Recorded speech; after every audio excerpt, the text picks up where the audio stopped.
மேஷராசிக்கான பலன்கள். ராசி அதிபதி செவ்வாய் நீசமாக இருக்கிறார். மேஷராசிக்காரர்கள் உங்கள் எழுத்தை பார்த்துக்கொள்வது நல்லது.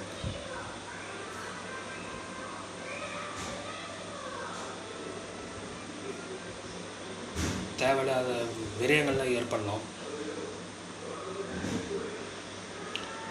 5ஆம் சூரியன் 8ஆம் இடத்தில் இருக்கிறார். சூரியன் 2ஆம் இடத்தை பார்க்குறால் மேஷராசிக்காரர்கள் கண் சம்பந்தமான தொந்தரவு இருக்க வாய்ப்பு இருக்கிறது.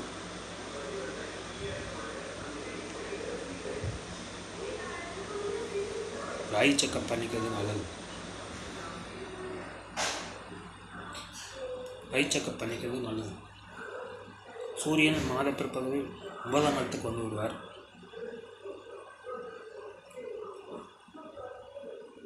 இப்போது மேஷராசிக்காரர்கள் நல்லதே நடக்கும். ஆனால் 5ஆம் சூரியன் 9ஆம் இடத்தில் இன்னும் திருவோணஸ்தானத்தில் செல்வது சிறப்பு.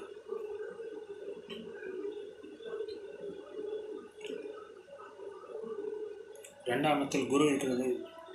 குரு சூரியனை பார்க்கிறது, சூரியன் குருவை பார்க்கிறது. இதனால் மேஷராசிகளுக்கு வருமானம் வந்து கொண்டு இருக்கும். வருமானம் வரும், செலவும் வரும். 12ஆம் குருவே 2ஆம் இடத்தில் இருக்கிறார். வரையாதிபதி 2ஆம் இடத்தில் இருந்தாலே பணம் விரயமாகும். பணம் வரும், விரயமாகும். புத்திசாலித்தனமாக நீங்கள் சேமித்துக் கொள்வது நல்லது.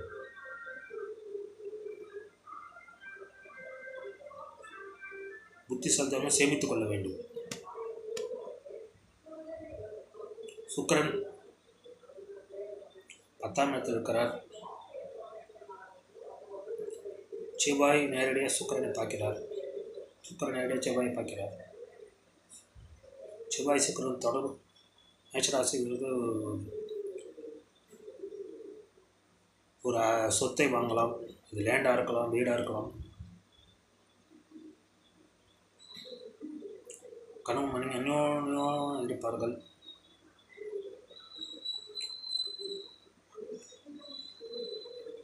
கூட்டு தொழில் பண்ணுறவங்க இது ஒரு நல்ல வருமானம் வரும்.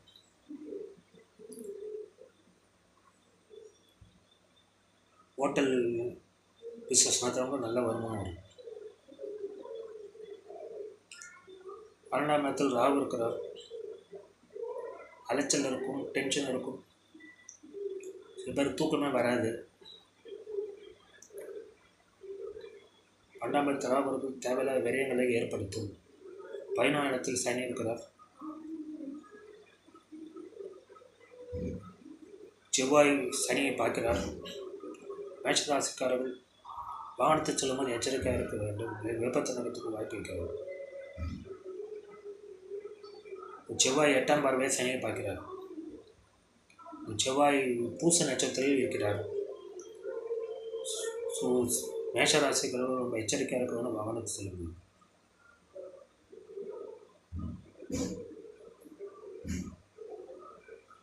மேஷராசிக்காரர்கள் சூரியன் நன்றாக இருக்கிறது, குரு நன்றாக இருக்கிறது.